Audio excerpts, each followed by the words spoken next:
હું પંડ્યા આરતી આપ જોઈ રહ્યા છો સ્પાર્ક ટુ ન્યૂઝ। વડોદરાને પ્રાપ્ત થયું ભગવાન શ્રી રામની જન્મભૂમિ અયોધ્યામાં વિશાળ ભંડારો યોજવાનું સૌભાગ્ય। માં શિવાની રંગ અમરનાથ ચેરિટેબલ ટ્રસ્ટ દ્વારા અયોધ્યામાં 26મીથી યોજવામાં આવેલ વિશાળ ભંડારો જે યોજવામાં આવશે। વડાપ્રધાન નરેન્દ્ર મોદી તેમજ જેપી નડ્ડા સહિતના મહાનુભાવો સાથે હિન્દીમાં બેઠક યોજવા બાદ સમગ્ર આયોજન કરવામાં આવે। વડોદરાની આ સંસ્થા પ્રતિદિન હજારો શ્રદ્ધાળુઓને કરાવશે ચા નાસ્તો અને સાત્વિક ભોજન। ખૂબ જ ઓછો સમય છતાં ટ્રસ્ટનું આયોજન માટે તૈયાર છે।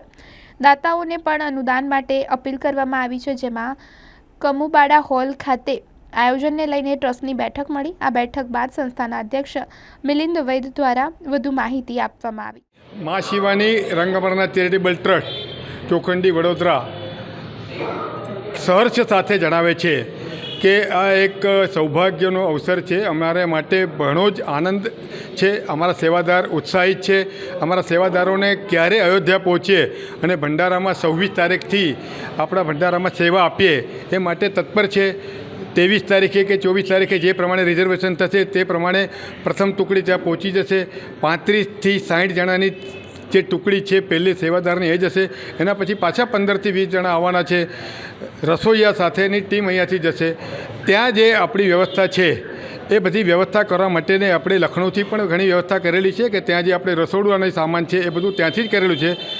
આપણે અહીંયાથી કોઈ ટ્રક મોકલવાની વ્યવસ્થા કરી નથી, કારણ કે અમારી પાસે જ્યારે તરુણ ચુગ સાહેબે રાષ્ટ્રીય મહાસચિવે જ્યારે અમને જણાવ્યું હતું કે તમારે આવતીકાલે મિટિંગમાં આવવાનું છે, ત્યારે અમે દિલ્હી પહોંચી ગયા હતા। મિટિંગમાં અમને કીધું હતું કે તમે 10 દિવસ 20 દિવસ ત્યારે ભંડારો કરો, ત્યારે અમને કીધું હતું કે 1000-1500 માણસનું છે। હવે અમારી પાસે જવાબદારી આવેલી છે તે જે લોકોએ પહેલાં ભંડારાની 5000 માણસને જમાડવાની વ્યવસ્થા કરવાના હતા એ 5000 વાળા આવવાના નથી। હવે એ જવાબદારી અમારા પર આવી છે, માં શિવાની રંગ અમરનાથ પર। જે અમારું બજેટ હતું કે સપોઝ 10 લાખ કે 15 લાખ થાય, તે આજે 30થી 50 લાખ બી થાય, પરંતુ અત્યારે 4 દાડામાં આ બધું કરવાનું શક્ય નથી। કારણ કે અત્યારે જ્યારે જેપી નડ્ડા સાહેબે અમને કીધું છે કે તમે જેટલું વધારે કરી શકો છો, જેટલી વધારે સેવા કરશો, એવી અમારી પ્રાર્થના છે કે કોઈ પણ રામ ભક્ત ત્યાં આવ્યા પછી અયોધ્યામાં દર્શન કર્યા પછી પ્રસાદ લીધા વગર ના જાય। એને સવારનો નાસ્તો મળે ગુજરાતી, બપોરે રાત્રે જમવાનું સારું મળે। કોઈ પણ યાત્રી ભૂખે પેટ જાય નહીં, એ જવાબદારી માં શિવાનીની રહેશે। અમે તમામ પ્રયત્ન કરીશું કે 1000-2000 નહીં, 5000 પણ આવશે તો અમે એમને જમાડવાની તમામ વ્યવસ્થા કરીશું।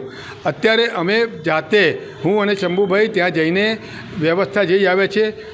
ખૂબ જ મોટો વિશાળ એક આજે ફટિકશિલા છે, એ ફટિકશિલા રામઘાટ સ્ટેશન પાસે છે, અને રામઘાટ સ્ટેશન જે છે એ રામઘાટ સ્ટેશનની પાછળ જ છે। અને એ અયોધ્યાનું જે એન્ટ્રન્સ ગેટ છે, અયોધ્યાનું બહુ મોટું એન્ટ્રન્સ ગેટ બનાવેલું છે। એ એન્ટ્રન્સ ગેટની બિલકુલ 5-10 મિનિટના અંતરે બનાવેલું છે।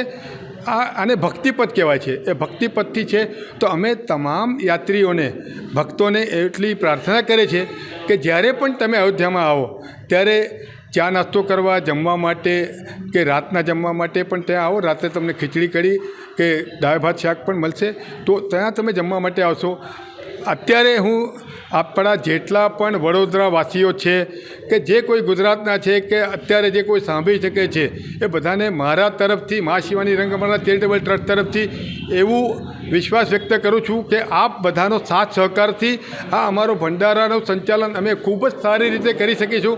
કારણ કે સમય ઓછો છે, અમે કોઈ દાતાઓ પાસે જઈ શકવાના નથી, તો દાતાઓ જો સામેથી અમારા QR કોડમાં SBI બેંકમાં જો જમા કરે અને વધારેમાં વધારે વ્યવસ્થા અમને જો સહકાર આપશે તો અમે બહુ સારી રીતે સંચાલન કરી શકીશું। અમે અમારા સેવાદાર તથા ટ્રસ્ટીઓ તરફથી પ્રાર્થના કરીએ છીએ કે જેટલું તમે સાથ સહકાર આપશો એટલું સારું વડોદરાનું નામ ત્યાં ગૌરવાન્વિત થશે, અને એ ગૌરવ મેળવવા માટે આપનો સાથ સહકાર ઘણો જ જરૂરી છે, એવું હું તમને પ્રાર્થના કરું છું। શિવાની રંગ અમરનાથ ચેરિટેબલ ટ્રસ્ટના માનનીય અધ્યક્ષ શ્રી અમારા મિલિંદભાઈ વૈદ્યને સેન્ટ્રલ દિલ્હીથી કાર્યાલયથી ફોન આવ્યો હતો, અને નડ્ડાજીની ઓફિસથી એવું કહેવામાં આવ્યું હતું કે આપ ગુજરાતમાં મોટો ભંડારો કરી રહ્યા છો અમરનાથથી છેલ્લા 26 વર્ષથી, અને 27 વર્ષમાં અમે મંગલપ્રદ થયા છે, તો આપની સેવા ત્યાં અનુકૂળ લાગી રહી છે અમને, તો આપ ત્યાં સેવા આપવા જશો? તો મિલિંદભાઈ કીધું કે મારે જો સાહેબ ટાઈમ નથી, પણ છતાં હું આવી જઉં છું। અને અમારા અધ્યક્ષથી ત્યાં પહોંચી ગયા, એક દિવસ બાકી હતો, અને ત્યાં દરેક જિલ્લાના અને રાજ્યના લોકોને બોલાયેલા ત્યાં મેન લોકોને, હરિયાણા, પંજાબ, દિલ્હી બધાના, અને એ લોકોને પૂછવાનું તમે શું શું વ્યવસ્થા કરી શકશો. એટલે અમારા મિલિનભાઈ અધ્યક્ષે એવું કીધું કે હું 1500 થી 2000 માણસ અમે રોજ વ્યવસ્થા કરીશું. એમને તમામ નાસ્તો, જમવા, રહેવા સાથે બધી સંપૂર્ણ વ્યવસ્થા કરીશું. અને બરોડાનું સૌભાગ્ય છે કે ગુજરાતમાં મોટામાં મોટો ભંડારો આપણે અમરનાથ કરી રહ્યા છે. અને આપણું સૌભાગ્ય એ કહેવાય કે જ્યારે 550 વર્ષ રામલલ્લાના થઈ રહ્યા છે અને રામ મંદિરની સ્થાપના જ્યારે થઈ રહી છે, અને આ સૌભાગ્ય વડોદરાવાસીઓને જે આપણે મળી રહ્યું છે એ બહુ મોટી વસ્તુ કહેવાય. અને આપણે વડોદરાવાસીઓ શહેરના કોઈને કંઈ અનુદાન કરવું હોય, તમારો QR કોડ નંબર છે, એમાં આપ કરી શકશો. જય જય શ્રી રામ.